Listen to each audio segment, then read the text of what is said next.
semuanya. Jadi, pertama-tama kenalan diri dulu. Nama aku Dini Hudul Orensia, aku dari PR 21 Excellent. Nah, setelah kalian melihat berita-berita tersebut, pasti kalian penasaran dong tentang program PR apa yang perusahaan lakukan untuk bisa mengimplementasikan program tersebut, metodenya seperti apa. Oke, sebelum masuk ke program PR, pastinya kita mengerti dulu dong definisi buat PR.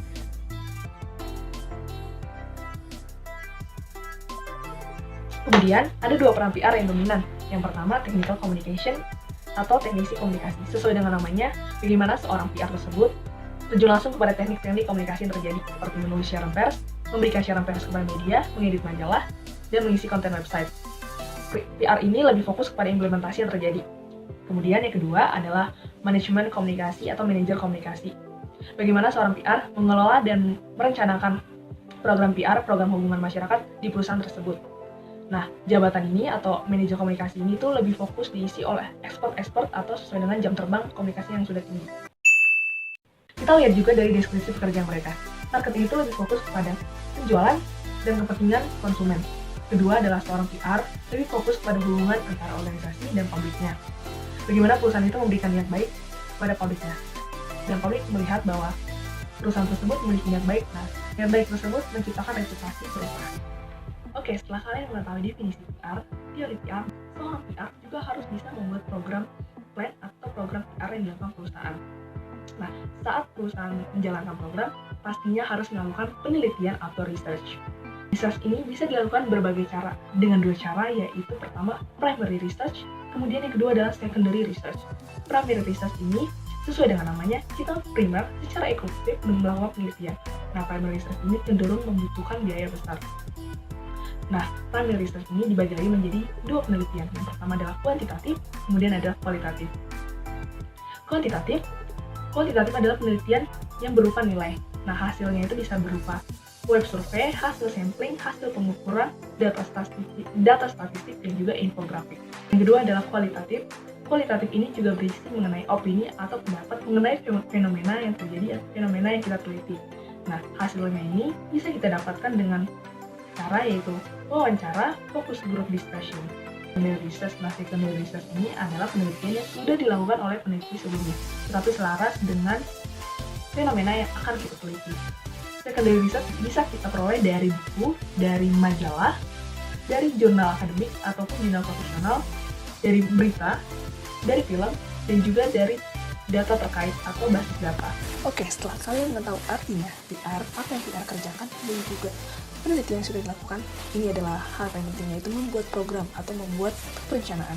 Nah, kenapa perencanaan itu penting? Yang pertama, perencanaan itu penting karena mencegah komunikasi yang sembarangan, yang tidak efektif, dan membuat proses atau program tersebut menjadi lebih sistematis dan terpercaya, atau sesuai dengan based on data.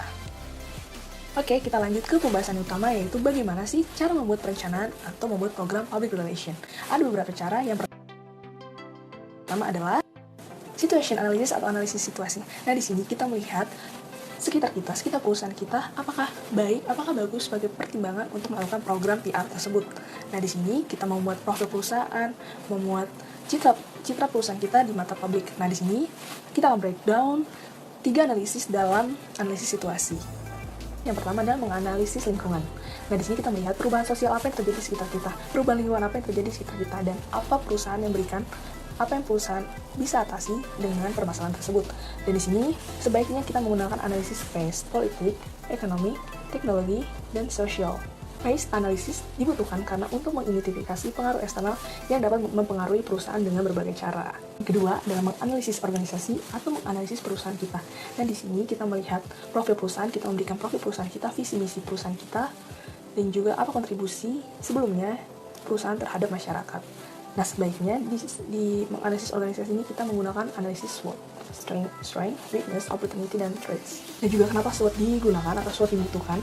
Dan di sini kita juga melihat selain pengaruh eksternal, ada juga pengaruh internal perusahaan di mata publiknya. Yang ketiga adalah menganalisis stakeholders atau pemangku kepentingan. Nah, di sini kita menyelidiki bagaimana pendapat, bagaimana sikap, bagaimana cara pandang publik kepada organisasi kita atau kepada perusahaan kita.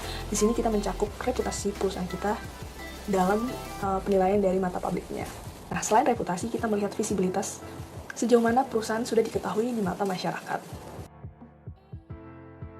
yang kedua adalah objektif atau tujuan. Nah, di sini kita menulis visi, misi, dan target kita. Terdapat dua tujuan yang lebih spesifik. Yang pertama ada tujuan strategis, yang kedua adalah tujuan taktis. Tujuan strategis kita mencantumkan target, nilai, persen untuk tujuan kita. Kemudian ada strategi taktis, bagaimana cara kita secara general untuk mencapai tujuan tersebut, tujuan utama tersebut.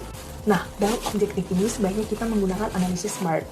SMART ini singkatan dari specific, measurable, achievable, relevant, and time-bound. Dalam spesifik ini kita menulis secara detail tujuan program kita. Nah, yang kedua adalah measurable atau terukur. Nah, terukur ini kita juga melihat bahwa program tersebut apakah bisa dicapai dengan target yang sudah diberikan. Dan yang ketiga adalah achievable atau dapat dicapai. Nah, di sini kita juga meyakinkan bahwa program tersebut, tujuan tersebut bisa dicapai oleh program tersebut adalah relevan. Nah, di sini kita melihat bahwa program tersebut, tujuan tersebut apakah relevan dibuat untuk masyarakat. Time-bound ini untuk melihat progres kita dari awal dibuat sampai akhir. Kemudian ada target audience. Di sini program PR memberikan perhatian kepada publik yang kita khususkan atau yang sudah kita definisikan. Nah, target audience ini juga dilakukan melalui riset yang kita bagi menjadi, kita melihat ada pendapatan publik tersebut, demografi publik tersebut, strata sosial, pendidikan, dan juga di mana publik tersebut tinggal. Kemudian ada strategi. Nah, di sini kita mencari atau kita membuat jalan, membuat pedoman, membuat metode untuk meraih tujuan tersebut, atau membuat tema-tema untuk bisa mencapai tujuan tersebut. Nah, di sini kita juga menggunakan kreativitas dan ketepatan waktu. Nah, dalam strategi kita juga menentukan key message atau pesan kunci. Nah, pesan kunci ini adalah informasi atau pesan yang diberikan kepada target kita, kepada khalayak, kepada masyarakat, bahwa benefit apa yang kita berikan kepada mereka. Nah, pasti ini juga menggunakan kata-kata untuk memberikan manfaat, memberikan niat baik kepada masyarakat. Itulah key message.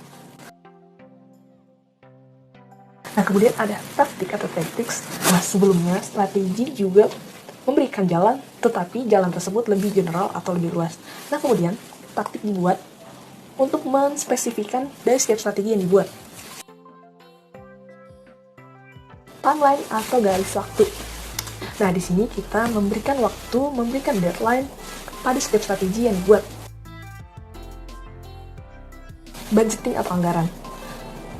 Mungkin banyak pertanyaan, kenapa PR membutuhkan budgeting? Nah, di sini budgeting diperlukan. Kenapa? Karena dari setiap strategi yang dilakukan pastinya membutuhkan biaya. Misalnya biaya untuk memakai vendor, menggunakan jasa catering, misalnya untuk press conference. Nah, yang terakhir adalah evaluasi. Evaluasi itu apa? Evaluasi adalah pengukuran atau penilaian apakah program tersebut sudah sukses dijalankan atau tidak. Evaluasi juga pastinya penting. Mengapa penting? Kita juga melihat bahwa program yang sudah dijalankan, apakah bisa dilanjutkan di lain waktu atau next time. Nah, inilah bisa kita sebut program yang sustain atau sustainability, yang berkelanjutan. Oke, sekian dari penjelasan aku tentang program PR atau planning PR. Oke, sekian. Thank you for watching. Bye-bye.